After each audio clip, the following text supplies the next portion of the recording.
Your enclosed trailer hauls a lot of valuable things in it, no less important than your Restomod.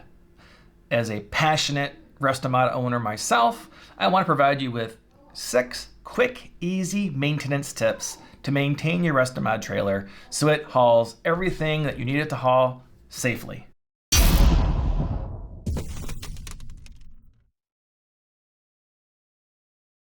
Hey guys, this is Brooke with Restomod Academy, where we help simplify the challenges of Restomod ownership and improve your overall ownership experience.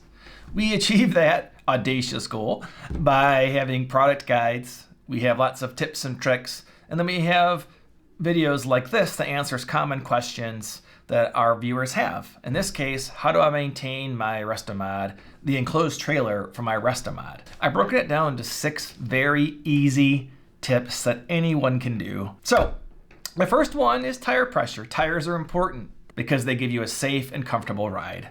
And so make sure your tire pressure is somewhere between 30 to 40 pounds of pressure. Look at your tires, it'll tell you what the pressure should be, but as a good rule of thumb, if you're between 30 to 40, you're probably pretty good. Check the lighting inside if that's relevant, and outside of your trailer. Make sure the brake lights work, your turn signals work.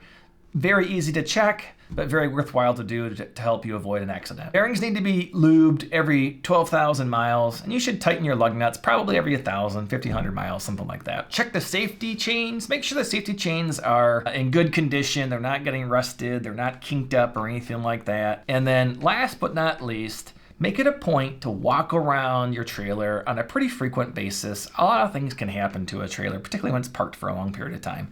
So just walk around and observe your trailer. Really, if you do those 6 simple maintenance tips, you'll be in good shape to safely haul your beloved Restomod to and from shows or wherever else you're taking it on a regular basis. If you've enjoyed this video is actually a snippet or a part of a very big video that I did, which is in the #1 position on Google. And so it's a very popular video, and it's the ultimate guide to buying an enclosed trailer for your Restomod. And this video is just a snippet of what's in that video. So if you look in the notes below, I will post that video link in there so you can enjoy that if you found this useful. So thank you for viewing. If you enjoyed this video, please hit the subscribe button. It's a great way to say you appreciated the effort I put into this video. Thanks again for viewing. Enjoy your Restomod.